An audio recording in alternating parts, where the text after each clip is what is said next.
Okay, so Yeah. Wendy Williams Ooh, what's appeared going in on? court last week on Thursday, and now the judge presiding over her case is being blasted on social media. Really? Yeah, so Okay. that's our first hot topic, brought to you by Walton Arts Center. You know I'm kind of obsessed with what's going on Yes, with we Wendy. visited this story. 100 gazillion times. Yeah. Yes, so the online backlash follows reports of Judge Lisa Sokoloff being extremely unprofessional by taking hurtful jabs at the former TV personality and her family. She allegedly threw shots at everyone, including several threats aimed at Williams's ever vocal niece, Alex Finney. We've talked about her several times. So the judge basically noted that Williams once had a great career. However, her glory days were over. She said, quote, "It's done." So the judge's harrowing statements of the media personality and her family did not sit well with fans who called for her dismissal on X. Interesting. So yeah, this is, first of all, I just have to say, respectfully disagree that her career's over because Absolutely. everybody is obsessed with what's going Yes, on right now for sure. too. Yeah. But this is kind of scary, It's right? kind of scandalous. I mean, it seems like, is this Judge Judy? Are we watching Right. like kind of courtroom TV play out? Right, like why are you giving your opinion on Yeah. it's so strange. Yes. So no, I don't know if they're gonna call, if she's actually gonna be dismissed from the case, but people are kind of saying that this is a little prejudice, so Yeah. she should be removed. Once again, we're going to have to keep our ear to the ground and follow this story Yeah. as it continues to unfold. Yeah, because there's it's so much wild. going on with that. For sure. Well, the countdown to 2025 Eurovision Song Contest is officially on. Fans got a sneak peek at what's to come during the London Eurovision party, where 23 acts performed their entries. So Sweden's quirky sauna-themed song by Kaj is the favorite to win, while Malta's Mariana Kant had to change lyrics deemed too suggestive. Oh. The UK's Remember Monday, led by Eurovision superfan, headlined the night, with some artists facing mixed reactions at home and others making comebacks decades later. The road to the contest is certainly heating up. Grand finale hits screens on May 17th. And I know that we're still kind of learning what this is in the United States, but it is so big and it takes over Europe for a month at least, It's right? so cool. Did you ever see the Oh, movie yeah. with Will Ferrell? Yeah, And absolutely. We love that movie. It's We so good. Quote it all the time It with my is family. so good. If you haven't watched it, Yes. you really Rachel should. McAdams, Will Ferrell. They're fabulous in Eurovision, it. On Netflix, I think. It's Fantastic. awesome. Yeah, definitely should watch it. Well, a rare and historic Lacandia Vivid Blue Diamond weighing in at over 23 carats is set to be auctioned at Christie's. So we kind of talked about this a little bit last week. So Christie's international head of jewelers said it is the most important blue diamond that's ever come up for sale at auction. What's unique is that the stone has not changed in over 100 years. The weight has remained the same, and it's not changed shape, weight, or size. So he also added the fact that it once belonged to the Maharaja of Indore. It makes the blue diamond that much more special. The sale is expected to set a record with estimates running between $35 to $50 million. I mean, that thing is, first of all, humongous. It's huge, yeah. It is beautiful, Blue, and the yes. fact that it belonged to a Maharaja, Maharaja, is so cool. I mean, look A lot of how history, and, Yeah. and it's never changed. That's another thing, right? No. It's stayed the same over Yeah. time. So Yeah. fascinating. it is. Gorgeous. Yeah, it's pocket change Yeah, though. pocket We could change. go Pocket halvesies change. on We'll it. go halvesies. We'll get this thing. We'll be sharing it each Well, day of the show right. next week. That's right. Well, OK Go, one of my favorite bands, they are back with their first album in over a decade. Woohoo! The indie rock band, known for their wildly creative music videos like the iconic treadmill dance in Here It Goes Again, just dropped a new album called And the Adjacent Possible.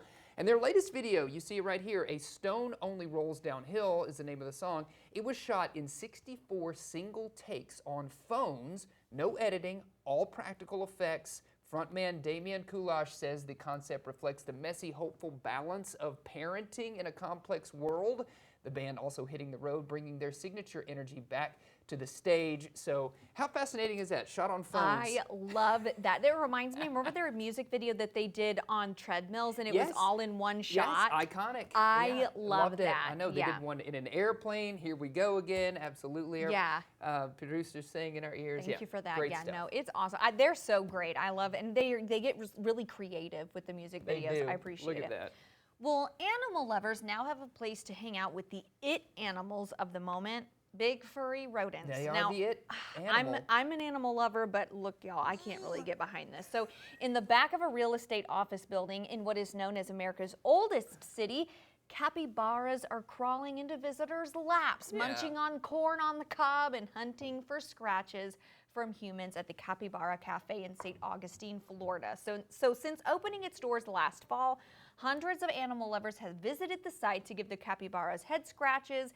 Reservations are booked several months in advance. It's $49 per person for half an hour, and then $99 for an hour-long encounter that involves other animals like skunks and things like that. Okay. Oh, there's a skunk. Yes. Yeah. Now, listen, I love animals, and no tea, no shade, but like, I do not want a rodent in my lap, and I don't like a it. pangolin. Man, they've got some wild animals on it. I love this. It's interesting. I mean, look at that. I don't like it. You know what? We're big fans of capybaras right now. Obviously, You we've never like 'em? touched one. We love them. I think people who saw the movie Flow, do you know the film that won the animated? I didn't watch it. You got to watch it. Was there a capybara After you in watch it? that movie, you're going to love the capybara. I guarantee it. Look at it. Yeah, It's no. looking at me. I know. I know you talking nasty about me. Yeah, it's Sorry. coming for you. I'd give it a squeeze. We'll check this sweet story out. Sort of bittersweet, I suppose. On what would have been Shannon Doherty's 54th birthday, her close friends Rose McGowan and Sarah Michelle Gellar honored her memory with heartfelt tributes. So Gellar shared nostalgic photos and videos on Instagram reminiscing about past celebrations and their enduring friendship.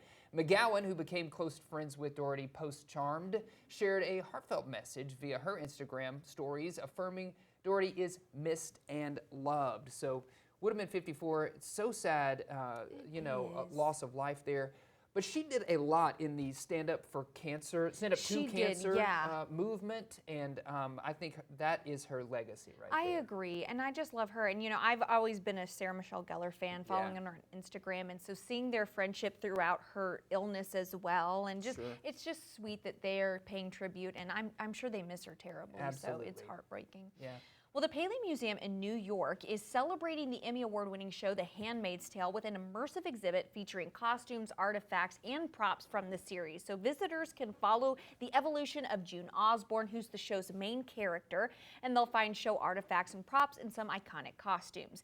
The exhibit also features a selection of fan favorite artifacts and props that have become kind of symbols of the series. Maureen Reedy, who's the president and CEO at the Paley Center for Media, said, quote, "As the series enters its final season, we wanted to give an opportunity for fans to not only come and say goodbye, but to celebrate the show." So the exhibit does run through June 8th. So if you're going to be up in New York, you should check it out if you're a fan of the show. But it's the last season's happening right now on Hulu. That's right. Yeah, it's happening.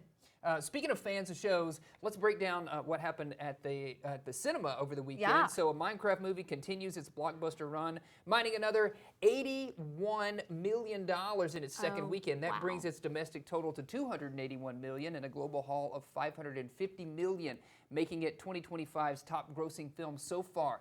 In second place was faith-based animated feature The King of Kings, opened strong with $19 million, buoyed by an A+ cinema score. And then Rami Malek's spy thriller The Amateur followed with $15 million. Rounding out there the top five, we've got that gritty Iraq warfare drama Warfare, and then the psychological thriller Drop. You see the top five on your screen right there. Big weekend at the box office, building up to the summer. Big weekend for Minecraft too, I guess. That's right, absolutely. It keeps going.